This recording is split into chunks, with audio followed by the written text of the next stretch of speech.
ఏపీలో కొనసాగుతున్న గ్యాస్ కొరతపై ప్రభుత్వం ఫోకస్ పెట్టింది. కొనసాగుతున్న గ్యాస్ కొరతపై ఇవాళ పలువురు మంత్రులతో సీఎం చంద్రబాబు టెలికాన్ఫరెన్స్ నిర్వహించారు.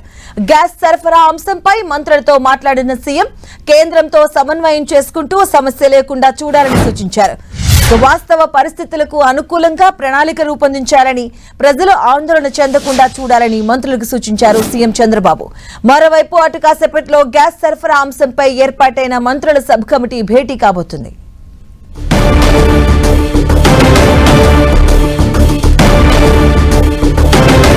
ఇదే అంశానికి సంబంధించిన పూర్తి అప్డేట్స్ మా కరెస్పాండెంట్ రవిచంద్ అందిస్తారు. రవిచంద్, మాధవి, ఆంధ్రప్రదేశ్ ప్రభుత్వం గ్యాస్ సంక్షోభంపై పూర్తి స్థాయి దృష్టి పెట్టిందని చెప్పుకోవచ్చు. భారతదేశం మొత్తం కూడా ఈ అంశం చాలా తీవ్ర ప్రభావాన్ని చూపుతున్నప్పటికీ ఆంధ్రప్రదేశ్ లో గృహ అవసరాలకు ఎటువంటి ఇబ్బంది లేదని ప్రభుత్వం చెప్తుంది. దీనికి సంబంధించి ఎప్పటికప్పుడు ముఖ్యమంత్రి మానిటరింగ్ చేస్తూ ఉన్నారు. ఈ ఉదయమే ముఖ్య మంత్రులతో ఆయన మాట్లాడడం జరిగింది. మంత్రులు కూడా కొన్ని ఆదేశాలు జారీ చేశారు. ఇప్పటికే ముఖ్యమంత్రి నిన్న మొన్న కూడా దీనిపై సమీక్ష నిర్వహించారు.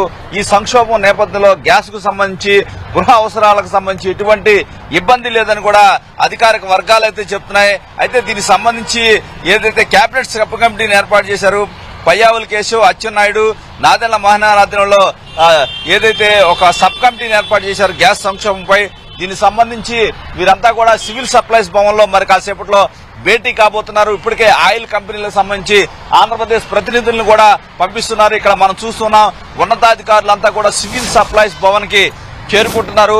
వీరందరితో మరి కాసేపట్లో ఇక్కడ పూర్తి స్థాయి సమీక్ష ఉంటుంది. ప్రజలు ఎటువంటి ఆందోళన చెందకుండా చూడాలని మంత్రులకు సీఎం ఆదేశాలు జారీ చేశారు. ఏదైతే హోటల్లో సహా భాగస్వామ్య పక్షాలతో మాట్లాడి వాస్తవ పరిస్థితులకు అనుగుణంగా ప్రణాళిక రూపొందించాలని కూడా వీరికి చెప్పడం జరిగింది. ఎందుకంటే ఆంధ్రప్రదేశ్ లో హోటళ్లకి సంక్షోభం అయితే మనకు కనిపిస్తుంది. ఎట్టి పరిస్థితుల్లో కూడా విజయవాడ నుంచి నిన్న ఒక ప్రతినిధి బృందం పయ్యావుల కేసులను కలిసింది. ఎందుకంటే ఇక్కడ కొంచెం ఇబ్బందికర పరిస్థితులు ఉన్నాయి, హోటల్లో మూతపడే పరిస్థితులు ఉన్నాయి. వాణిజ్య సిలిండర్స్ అన్ని కూడా ఆపేశారు. కమర్షియల్ సంబంధించిన గ్యాస్ మొత్తం కూడా ఆపేయడం జరిగింది. నేపథ్యంలో కొంత ఉద్రిక్త పరిస్థితులు, అంటే కొంత ఉపాధి కోల్పోయే పరిస్థితి అయితే ఉంది. వేలాది మంది కార్మికులు ఉపాధి కోల్పోతారని కూడా చెప్తున్నారు. రాష్ట్ర ప్రభుత్వం పరంగా ఏం చేయాలో, ఎంత చేయాలో అంతా చేయాలని ముఖ్యమంత్రి మంత్రులకు ఆదేశం చేశారు. అవసరమైతే కేంద్రంతో సమన్వయం చేసుకుని అన్ని ఎఫర్ట్స్ పెట్టి సమస్య లేకుండా ప్రయత్నం చేయాలని కూడా సీఎం సూచనలు చేశారు.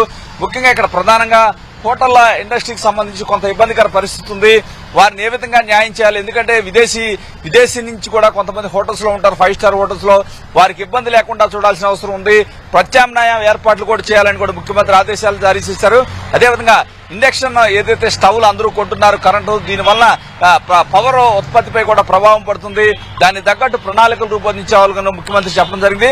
అయితే గ్యాస్ కు సంబంధించి అందరూ వాణిజ్య సిలిండర్లో కొంత ఇబ్బందికర పరిస్థితి ఉన్నప్పటికీ కూడా ఎల్పీజీ సిలిండర్, గృహ అవసరాలకు సిలిండర్లకి ఎటువంటి ఇబ్బంది లేదు, ప్రశాంతంగా ఉంది. ప్రజలు భయభ్రాంతులకు గురి కాకూడదని చెప్తున్నారు. ఎందుకంటే వీరికి ఏదైతే ఫిగర్స్ చూస్తున్నారు, ఎందుకంటే ప్రతి నెల ఎన్ని సిలిండర్స్ బుక్ చేస్తారు, ఇప్పుడు అదే సమయంలో ఇప్పుడు ఎన్ని బుక్ చేస్తున్నారు, ఎందుకు ప్యానిక్ అవుతుంది, ఒక్కోసారి ఏదైతే కాల్ సెంటర్ కూడా జామ్ అవుతున్న పరిస్థితి ఉంది. ఈ నేపథ్యంలో ప్రజల్ని అప్రమత్తంగా ఉండాల్సిన అవసరం ఉంది.